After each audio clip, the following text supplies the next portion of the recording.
Jūsu ierīcē nepieciešams remonts? Mēs piedāvājam bezmaksas diagnostiku. Mēs paņemam un piegādājam tieši pie jūsu durvīm bez zvaniem vai braukšanas.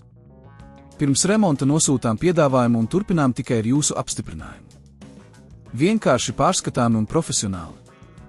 Saite aprakstā. Lai sāktu, jums būs nepieciešams jau ir Romero Bonaplata BIOS izņemšanas rīks, kā arī piekļuvi jūsu Asus V3607V klēpidatoram. Šī pamācība palīdzēs jums soli pa solim, kā pareizi izmantot šo rīku BIOS izņemšanai. 1. Sagatavošanās. Pārliecinieties, ka klēpidators ir izslēgts, un atvienojiet to no strāvas avota. Noņemiet akumulātoru, ja tas ir iespējams, lai nodrošinātu drošību.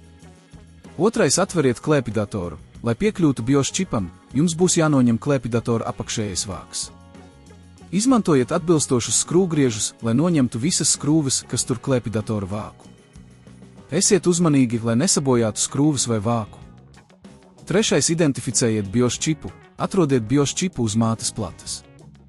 Parasti tas ir mazs, kvadrātveida vai taisnstūra formas, un tam ir uzraksts vai marķējums. Ja neesat pārliecināts, varat izmantot interneta resursus, lai noskaidrotu tā atrašanās vietu. 4. Izmantojiet BIOS izņemšanas rīku, ņemiet jau ir Romero Bonaplata rīku un uzmanīgi ievietojiet to BIOS čipā. Rīks ir paredzēts, lai viegli izņemtu čipu, tāpēc nelietojiet pārmērīgu spēku. Ja rodas pretestība, pārbaudiet, vai rīks ir pareizi novietots. 5. Izņemšana. Kad rīks ir ievietots, lēnām un uzmanīgi pagrieziet to, lai izņemtu BIOS čipu. Rūpīgi ievietojiet BIOS čipu drošā vietā, lai tas netiktu sabojāts.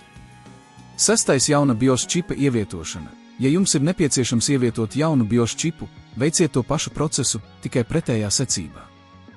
Uzmanīgi pievienojiet jauno čipu un izmantojiet rīku, lai to nostiprinātu. 7. Aizveriet klēpidatoru. Kad esat pabeidzis BIOS čipa izņemšanu vai nomaiņu, uzmanīgi aizveriet klēpidatoru apakšējo vāku un nostipriniet visas skrūves, ko iepriekš noņēmāt.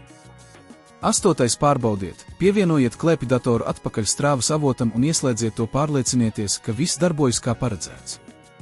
Ja rodas jebkādas problēmas, varat izmantot bezmaksas diagnostiku, ko piedāvā vairākas servisa vietnes. 9. Pakalpojumi pie durvīm. Ja neesat pārliecināts par savām spējām, apsveriet iespēju izmantot profesionāļu pakalpojumus.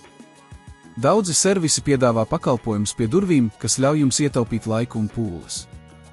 10. Piedāvājums pirms remonta. Pirms remonta uzsākšanas vienmēr ir ieteicams saņemt piedāvājumu no servisa. Tas ļaus jums saprast, kādas izmaksas ir saistītas ar BIOS čipa nomaiņu vai remontu un kādi pakalpojumi tiks sniegti. Jūsu ierīcē nepieciešams remonts?